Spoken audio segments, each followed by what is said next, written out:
Welcome to the Lost Debate, a show for political eclectics. I'm Ravi Gupta, and today I talked to Imogen Willetts, who wrote a book called Up All Night, which is all about the history of nightlife. And this was a book that had so many fascinating vignettes from shogunate Japan to 19th century England, 19th century France and Paris, New Orleans, the Jazz Age in Harlem, Weimar, Germany, late 1980s Berlin when the wall fell, all the way through disco era to the invention of techno to the modern day, where we're probably a little less romantic about where we are today. And what we do is we get into the question of what is nightlife and what is its allure, what makes it unique, and are those central aspects of what we call nightlife worth preserving, and are they actually under attack today? Like, are there certain currents in today's society that are eating away at what we traditionally call nightlife, and what is there to do about that?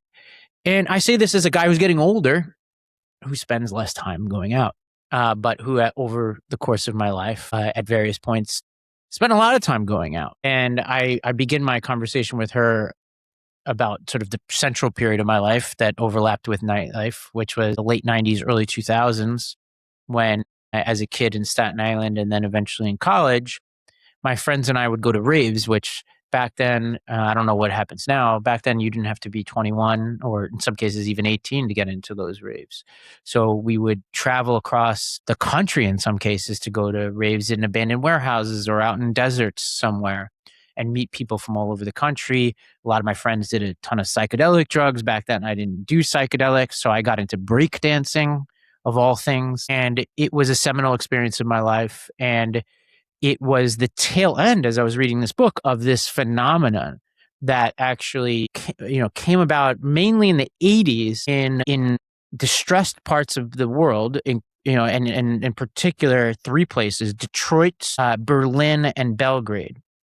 These places that were really struggling, but that gave birth to techno music and the warehouse culture, the rave culture that eventually came about. And so what I caught was the tail end of all of that. And it was a beautiful experience. And we spent some time tracing the lineage of that all the way back to Japan under Tokugawa Ieyasu, the first sort of main powerful shogun, and his sort of role in the creation of nightlife in what we call Tokyo today, all the way through to, LA in sort of Paris Hilton times. And so this is a unique book, really cool book, and a discussion that I very much enjoyed. So without further ado, let's get to my interview with Imogen Willetts. Imogen, welcome to the podcast. Thank you very much for having me. Well, Imogen, where do we find you today? I am in London. Very, very hot, sunny day today, which is very nice. Well, this book is so fascinating. I'm a child of the 90s where, I was born in the 80s, grew up in the 90s. And my experience with nightlife started with raves in the 90s. We would go to this place called Liquid Skies in Manhattan. We would go, and this is while we're still teenagers. We would go buy these, we would go to the record store in Manhattan, and they would have these glossy little cards that would be Philadelphia, even as far as Arizona or whatever. And it would tell you how you can get tickets. Sometimes they'd sell them at ticketing companies. Sometimes they'd sell them out of the record stores. And then we'd pack into a car and travel somewhere, usually to a warehouse where they would play techno music. Some people would do drugs, some people wouldn't. There would be breakdancing. And in reading your book, I kind of got a sense for where all of this came from. And so I want to take it all the way back to the 1600s in Japan. Why start there? Because one could argue that, in Mesopotamia, thousands of years before that, in pubs, that's nightlife. Why do you situate the beginning of nightlife in Japan? Well, I think for most of human history, the experiences that we think of as part of nightlife, hedonism, drinking, dancing, spectacle, all of those things, for most of human history, that was just simply part of religion. So we didn't have nightlife until quite recently because we kind of didn't need it. Religion was sort of all-encompassing and contained this hedonistic instinct within it. So one of the things that was really fascinating to read about in the research was like the church going experience for English people in the kind of medieval era. Like people were dancing in these cathedrals and churches. And there's one theory that pews were introduced, particularly in Wells Cathedral here in England, to try and kind of like subdue the dancing. So nightlife, hedonism has always existed, but it's been kind of held within religion.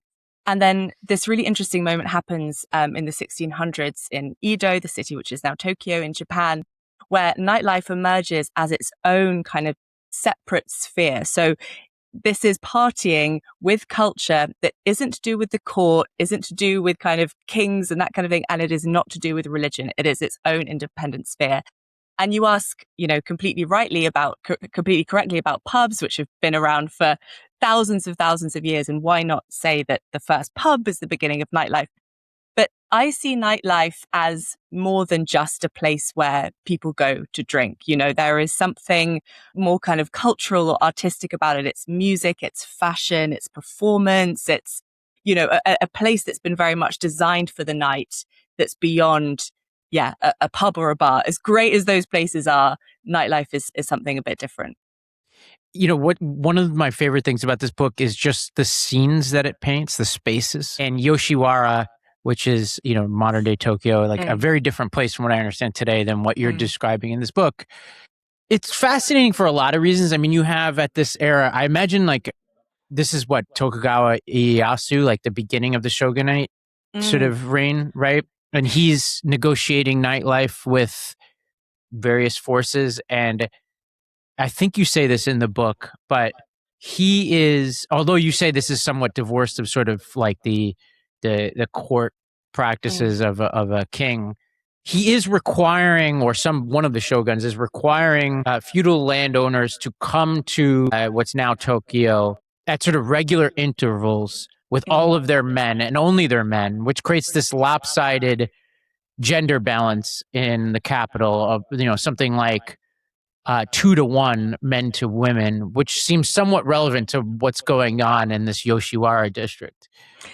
Yeah, exactly. And I say, a separate sphere to the power structures, but you're absolutely right. Ultimately, the shogun was wielding control over this place. And I describe it as a kind of like Orwellian Coachella, because that's basically what it was. It was very, very flashy, very expensive. The rich merchants and warriors of their time, kind of influencer style, were going there to like show off their wealth.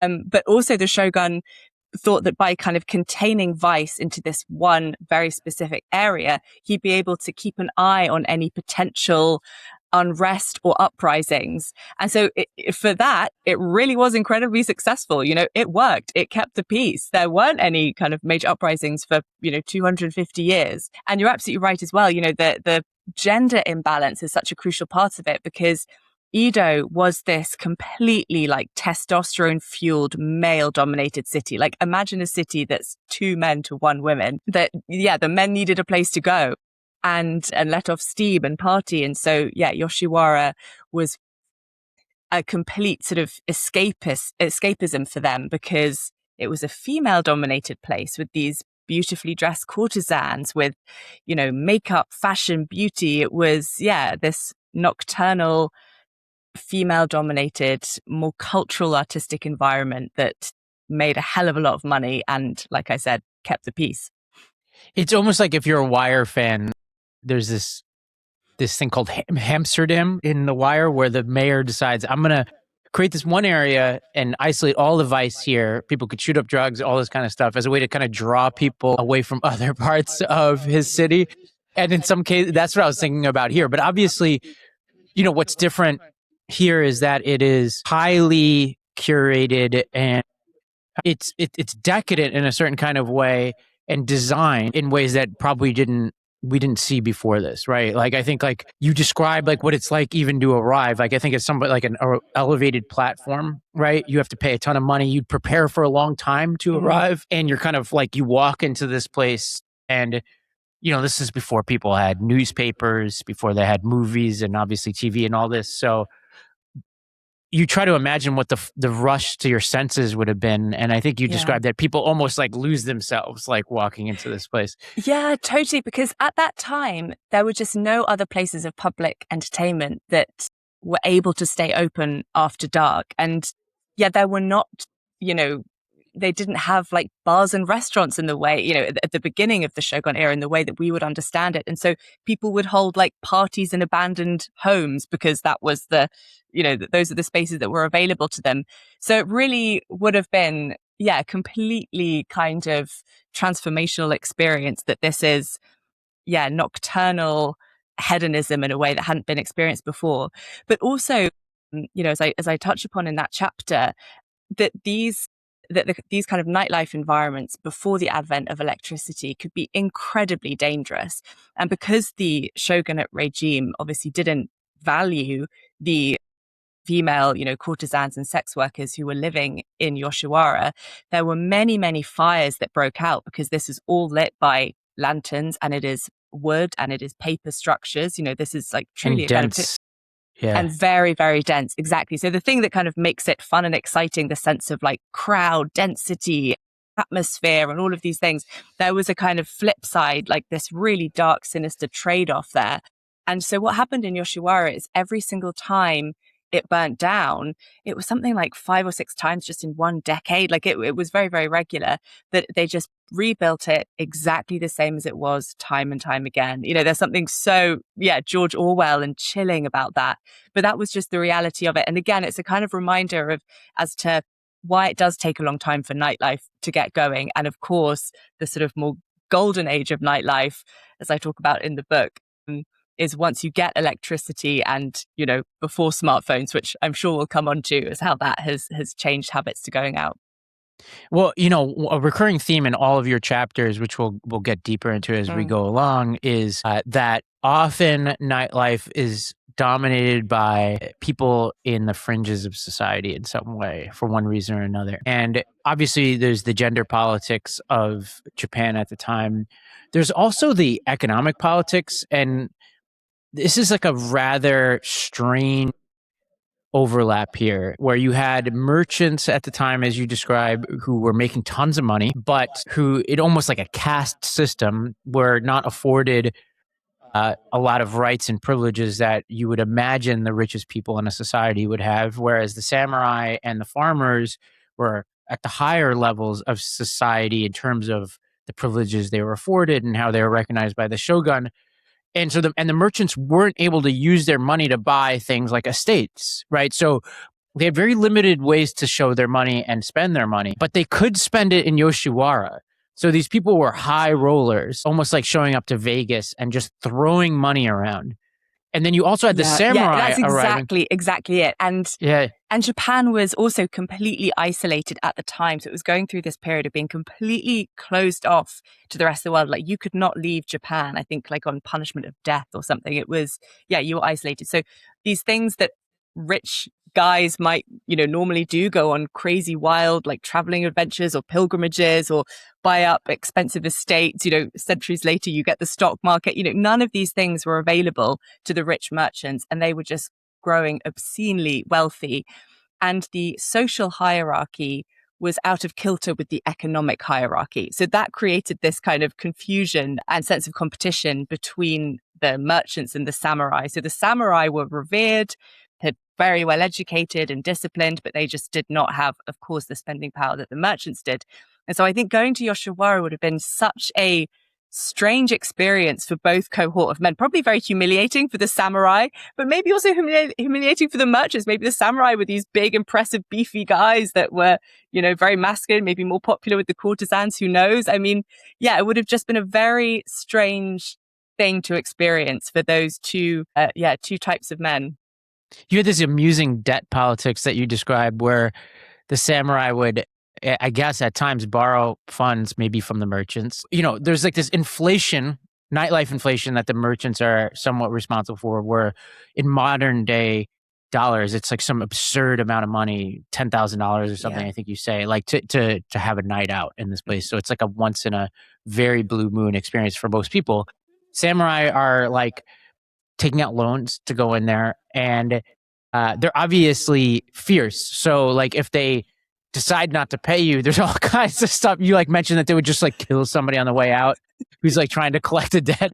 It's like it's absolute Wild West politics. 100%. Yeah. And what they would do would, if you were taking out these loans and then couldn't pay your debts, you were just held captive underneath the bathtub. Like that was their system. This I didn't quite understand. Like, so this like very, because the samurai have to check their weapons at the door. Mm-hmm. So what you're describing is that like these types of guys are just like they're being held somewhere within Yoshiwara. Is that basically what's happening here? And why a bathtub? I don't know. I guess that was just the thing that was available as a kind of easy thing just to like keep someone there. And then there are these amusing stories that come out of when that you'd come to some negotiation or arrangement and the worker from Yoshiwara would then just like follow the debtor home and just basically like help themselves to anything that they thought was of value. But often when the debtor was reunited with their sword, once they left, Yoshiwara would just kill the Yoshiwara. I mean, I shouldn't laugh. It's pretty brutal, but yeah, a system that could have been improved, I think. Yeah, pretty. Yeah, exactly as you say, Wild West. Well, I think like, moving off of Japan for a second here, your book has this theme that that some of the most important nightlife that's happened is often a result of some extreme economic hardship. And if I'm thinking about like what's the sort of combination here? It's that certain places become sort of like either empty or hollowed out.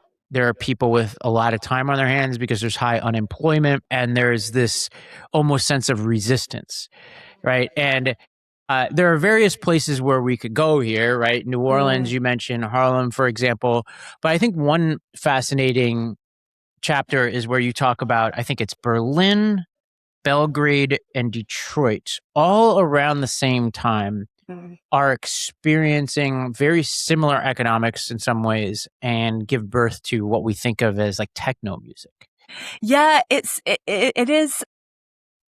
It's a really interesting kind of way of thinking about it, as these really spectacular, inspiring, changing the world nightlife scenes emerging from these times of real chaos and hardship. And I think that the interesting thing about techno and what was happening in the 1990s was how strangely optimistic it was. I think that when people now engage with techno music, which is still experienced very much in that same aesthetic, you could go to a London club like tonight and find some like semi-ruinous warehouse, which is obviously, run by a big company that's like making a lot of money from it, and like experience techno music. And there's something that feels quite apocalyptic or nihilistic about that kind of nightlife experience. But what was happening in the 90s with those three cities is the sense of like techno bringing about the new. And this was computer generated music, something that had never been experienced before. And particularly in Detroit, the Belleville Three, like the kids who were really pioneering and inventing techno, the sense that they had the post-industrial ruins of Detroit all around them. And they thought not, oh my God, this is really depressing and scary and sad. They thought, okay, well, Detroit was the first city in America to industrialize. It will be the first city to be a kind of post-industrialized technological city. Like, yes, it's kind of ruinous, but that just means that something else better is going to come along. It's going to be a techno city. And of course, I know Detroit is kind of doing very well now, but it wasn't for a long time. But it's interesting to think about techno not as being something that was nihilistic and apocalyptic, but actually something very much wrapped up with optimism about the future. There was also this related trend, which is migration. Like, and I think of, you have, for example, when you talk about what happened in Chicago is with the blues migrating north, or what happened in Europe in various places. It seems like the movement of people is central to this story. Yeah, exactly. Because, for most of the chapters covered in this book, ideas and music had to physically move with people. It's only been very recently that has completely changed. And so you're absolutely right. As these diaspora movements happen, then, they bring their knowledge of jazz with them to Harlem. Then you've got the sort of Harlem golden age of jazz from New Orleans and all these different movements. But also one that a particular kind of migration route that I was really interested in kind of reading about was the impact of the Russian Revolution on the big kind of party cities of the 1920s because of this huge kind of upheaval. And there were all of these sort of fallen aristocratic Russians from Western Russia that flooded into Paris. And once they were there, how do you make a living? Many of them opened up cabarets or worked as dancers or musicians. And so having this kind of migration pattern was part of what made Paris in the 1920s so dynamic and such a kind of hotspot for partying. And then a similar thing happened in Shanghai, where Eastern Russians were moving to Shanghai and doing very similar things. They were working as dancers, starting nightclubs. So yes, exactly. These migration patterns are often behind some of these big party cities. Well, it seems like there's this kind of recurring cycle. Outsiders invent something. I don't mean like necessarily outsiders to a city, but like societal outsiders. They become cool. People arrive, whether it's tourists or others with money. The money floods in. The scene gets expensive and hollowed out in a certain way, commodified. And this seems to repeat itself. Like, is success almost inevitably fatal to nightlife? Yeah, that's a great question. I think in some ways it kind of is. Yes. And also this is not a recent phenomena. I think as you're alluding to, it was really fascinating for me to write about turn of the century Paris. So all the stuff that was happening in Montmartre. And that was a real kind of test case for it kind of a bit like what happened with Hackney or Williamsburg was basically what was happening in Paris and Montmartre in Paris in the 1890s, that it started as this real, like slightly down at heel, but edgy. Soho. Yeah. Yeah, exactly. Both Sohos, I guess. Yeah, exactly. Yeah. And I think, I guess where it comes down to is that as much as we like to think that the taste of ultra sort of like middle brow normies is very different from the super edgy kind of Williamsburg equivalent artists, actually we all have quite similar tastes. And I think that's a little bit, I think that's why this sort of churn happens, that, the people that we might think of as sort of 9-to-5 normies actually also get really excited about the same things that the really outsider edgy artists get excited about. And maybe we don't like thinking about that so much, but I think that is what happens. And how much does the dark itself matter here? And the reason why I ask is I was thinking about all of this in relation to Burning Man, which I have not been to, but what we just described has happened to Burning Man inevitably. Whatever Burning Man was 20 years ago, today it's the equivalent of today's Williamsburg or today's Soho even. I mean, it's expensive and it's a cliche, right? Like I don't remember or know enough about whether it actually was cool 20 whatever years ago, whenever it started, but today, it certainly seems like it's a thing that people roll their eyes at and has changed pretty dramatically. But it mostly takes place, it takes place during the day and at night. And how would you categorize it? But more importantly, what importance does darkness play? Like is it a necessary component to the psychology of the way people act in the spaces that you're describing?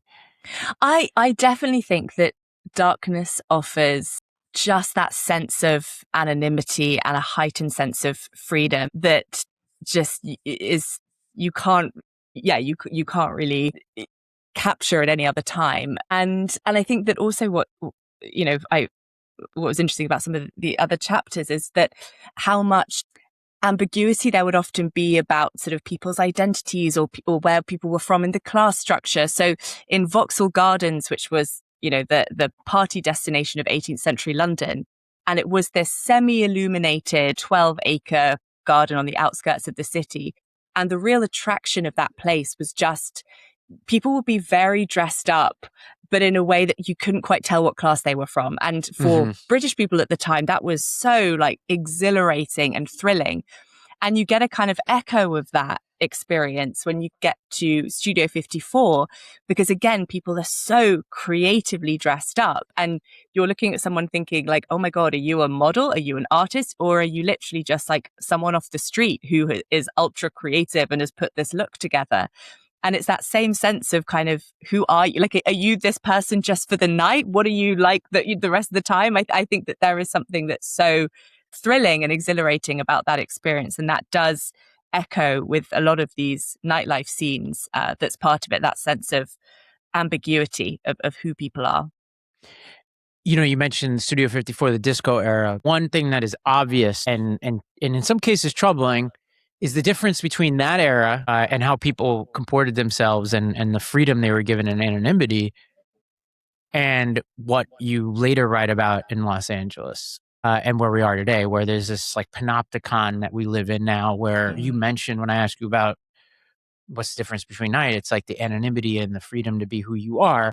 But there's only very few spaces anymore that are phone free. And if you're a famous person, this is a particular risk because you write about disco versus LA and how famous people could, I guess in the 70s, famous people could do anything like in these spaces and they were rarely written about or photographed versus now all of us, right? Like if I'm out, I'm not famous, but if I'm out, like somebody could take a photo of me. Not that it really matters to my life, but if it did, like if I was a politician or a policeman or whatever, the anonymity seems all but gone.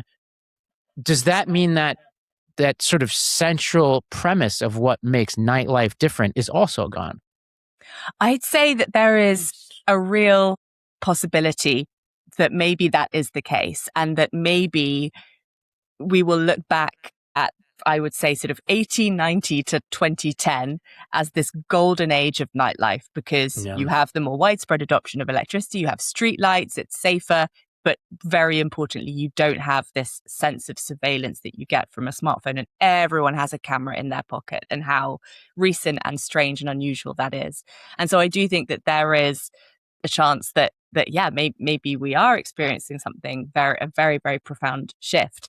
But I try and remain optimistic about it because I think, and again, there are sort of examples in history where these incredible nightlife scenes came from a rejection of technology or modernity. I was talking about those artists, the kind of equivalent of like your Williamsburg types in Paris in the 1890s. And you were starting to get electricity, that was starting to see cars on the road and these sort of emblems of like 20th century modernity. And the most avant-garde artists of the time wanted nothing to do with it. They were like, nope, we want to party in these, I don't know, caves in Montmartre, in these like dank cellars. And we want to kind of play at being, it being sort of a medieval Hamlet. Like they were obsessed with kind of like Gothic history and that kind of thing. And it was a complete rejection of the sense of like progress, technology, modernity. And even you could make a case that Vauxhall Gardens in London in the 18th century was doing something similar. You have this big, growing, industrializing city that's smoky and foggy, and then people would party in this like night garden is almost another sense of nostalgic and the rejection of the new. So I think that there are these examples of history of where people have turned away from newness, and there is potential that maybe Gen Alpha, when they come of age, will reject phone culture and we might see a new form of nightlife that they create that's a complete rejection of that. There's this other sort of component to all of this beyond the anonymity, which is the sort of energy of it, but also the collective nature of nightlife. And you write about this, and I think you start with this Durkheim quote about collective effervescence, right? I think of it as entropy, right? I wrote about this in a book I have coming out soon, not as it relates to nightlife, but in general to like the progression of a day. In the morning, like this morning, I wake up early, I go to a coffee shop. Nobody's around. Nobody I know was up, and like there's nobody for me to hang out with anyway, but also my brain is a little different. It's a little bit more organized. I think of it as a very individualistic, almost stoic, more organized time of my day. And I think that's true of nearly everybody. And then as the day progresses, entropy increases. And you also come in contact with more people. Those two things are related, obviously, to the point where as the sun goes down, your entropy is reaching its maximal level.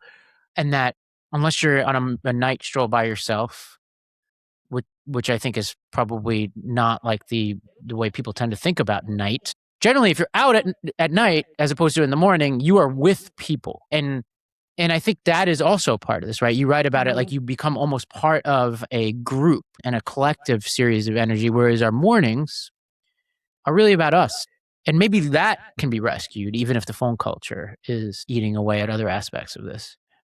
Yeah, that's a great way of looking at it. Yeah, there's a quote that maybe connects to that a little bit that I use. It was one of the best quotes about what it feels like, particularly to kind of be young and at the beginning of a night out. So I put it in like the very first paragraph. I think Don Jos Passos writing about his 20s in New York, and yeah, I think it was sort of 1920s time, saying it's tonight if you drink enough, talk enough, walk far enough that the train of magical events will begin. And that is exactly kind of how it feels when you're like, yes, like that sense of propulsive energy and not knowing where the night will take you. And you just have to do the right thing and talk to the right person and have that sense of openness, and something amazing will happen.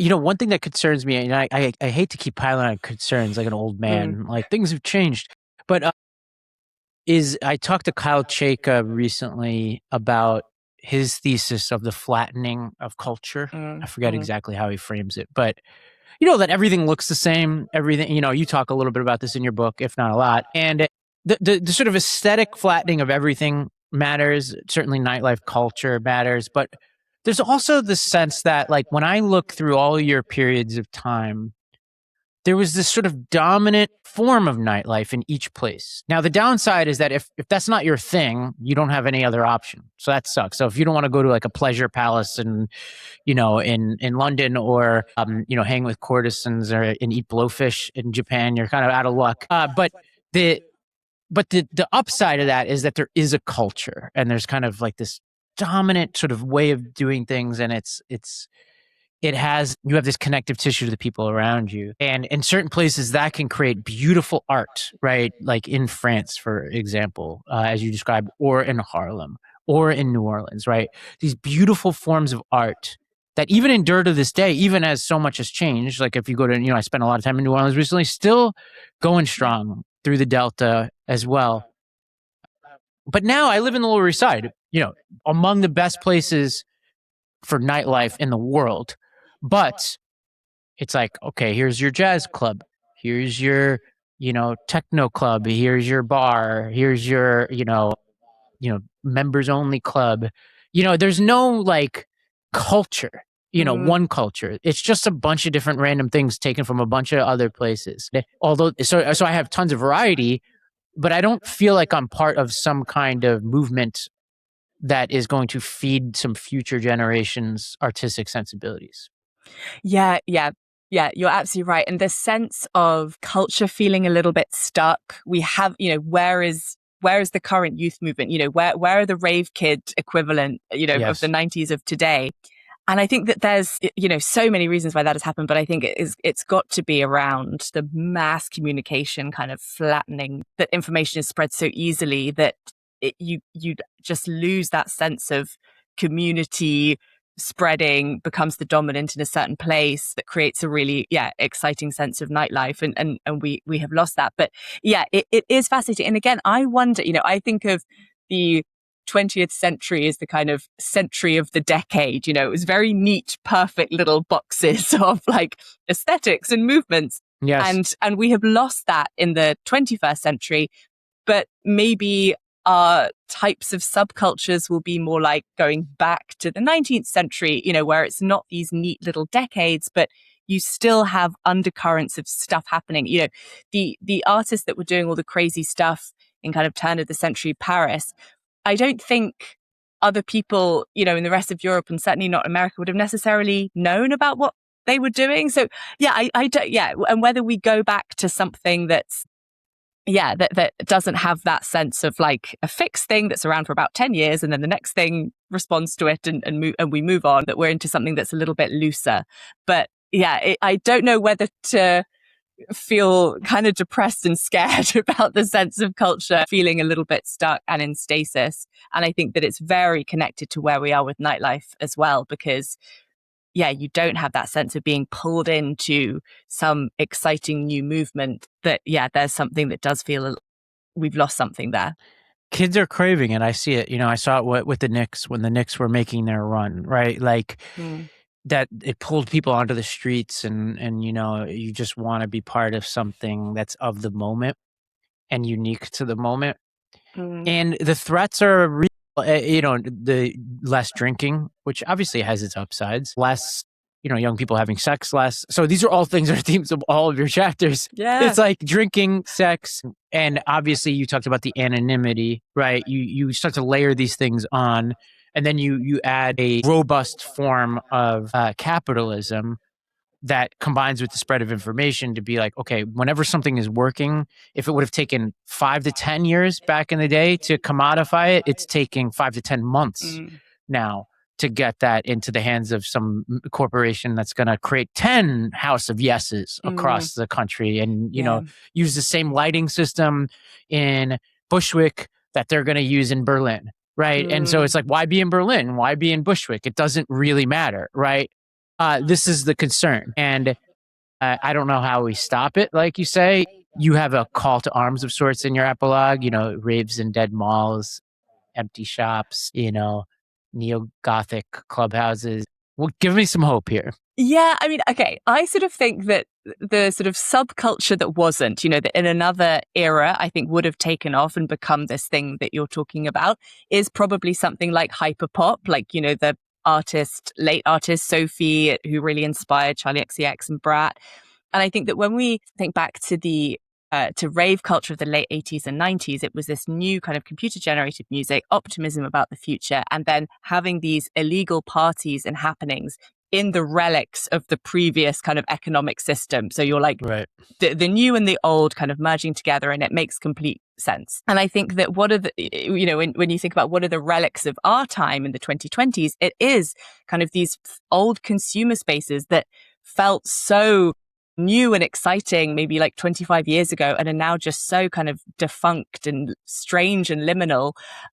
And so I think something about sort of hyperpop, which is often like riffing on themes of like consumerism, and it's glitchy and it's really weird. And also, Sophie being a trans artist, there's a lot of stuff about kind of what the body is, what gender is. And so I think for me, that just makes complete sense. It's like, that's what the subculture of the 2020s kind of should have been. It should have been hyperpop in dead malls and kids getting excited about that. Well, your book has so many amazing spaces and scenes. If you could transport yourself to any one of them, which one would it be? I have such a soft spot with Vauxhall Gardens. I think being a Londoner, like born and raised Londoner, it's just the idea of it is just so like fascinating to me. And I think because it would just put our modern nightlife completely to shame. The stuff that they were doing was so like wild and weird and wonderful. I think particularly the obsession that they had with volcanic eruption shows. Pompeii was being excavated. People started to kind of get very interested in the sense of like a godless apocalyptic narrative of like, oh my God, this place that was just, it's not fire and brimstone, biblical apocalypse. It's like a natural thing. And yeah, so people would watch these crazy pyrotechnic shows, volcanic eruptions, hot air balloons going off, going all the way to Germany. Yeah, it was kings and princes partying there. They didn't need tabloids because all the action was just happening in front of you, and dancing to organ music because that's the only instrument that was loud enough to get the dance floor going. Yeah, so that I think that would have been pretty spectacular. Here's mine. I wouldn't have expected this coming in. I mean, Yoshiwara for sure. Like I was Googling it to see what kind of depictions there'd been. And obviously it was so long ago that they're like not very like satisfying. Yeah.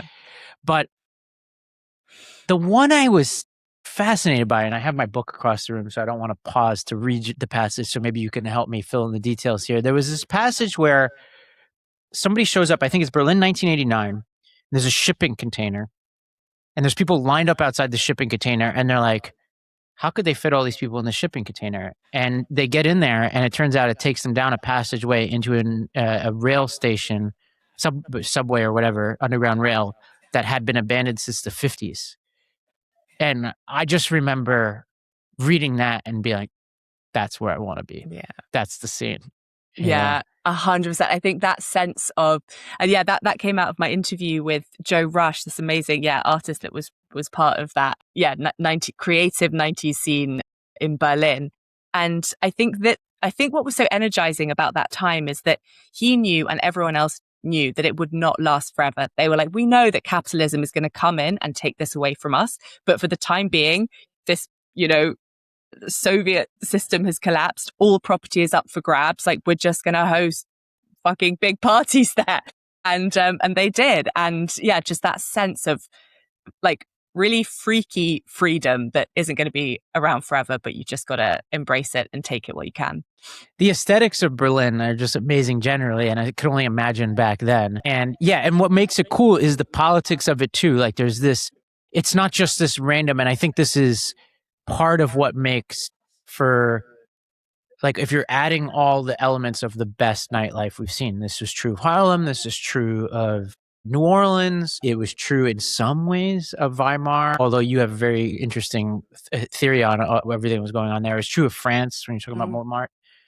There's often, the best is often when you have these abandoned spaces, you have the economics that are driving accessibility, you have a lot of people with a ton of accessibility, and then you have some political overlap that says, and it could be good or bad, like Weimar, not so great, but there's something that is pulling people out and giving them a certain sensibility that is some way related to the politics. And that's where you kind of put it all together and you're like, okay, that's what does it, And I'm thinking around the world that I'm like, what would be today if you were guessing? I mean, you had the Havana reopening. I asked John Lee Anderson about this at the New Yorker. I was like, what was your favorite time in Havana? Because you've been in and out of there, writing about Che Guevara since the early 90s. And he said it was that brief reopening of Havana was like that, Wow. Yeah. I'm trying to think. Maybe you have a good theory. I don't have one now. I mean, if North Korea opened tomorrow, imagine, like, it would be like, like there would be like, I guess Lebanon, people talk a lot about Lebanon being a fun place. There's this idea that something has changed in a society, and for a year, maybe we can get a year today, like, out of a place. You'd want to be there. Yeah, that's really interesting. Yeah, I think Lebanon, I mean, I've never been, but everyone says like Lagos has like this incredible kind of energy and nightlife scene to it. So maybe there's something in that. I mean, I've spent a few 2 summers in Ghana, which is a subdued version of that culture. And I would say West Africa in general, because it's not as observed as much, I find beautiful, and the music is great. And it's just not on people's radar out here. So I love spending time in West Africa generally. And there's just so many different places you can go. Some are more stable like Ghana, some like Liberia are not. So it depends on your sort of risk tolerance, Yeah. Yeah. Yeah, so maybe it's that, but you're absolutely right. It has to be something like, a moment of transformation of a place that hasn't been quite kind of solidified into what it will soon become.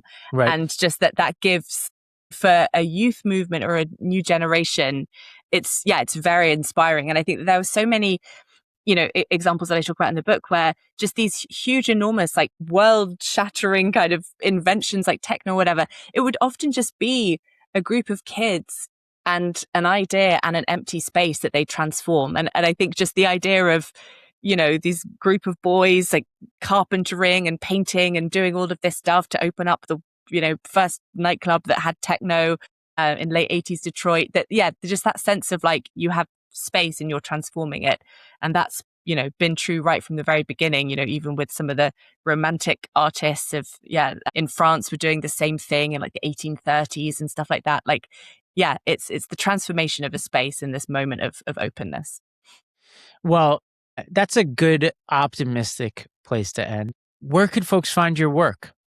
So you can find me on Instagram. I'm not a huge poster because if you do read the book, I've got complicated feelings about phones, but yes, same. But I'm Imogen Willetts on Instagram, and my website is also a great way to get in touch if you're interested. imogenwillets.co.uk.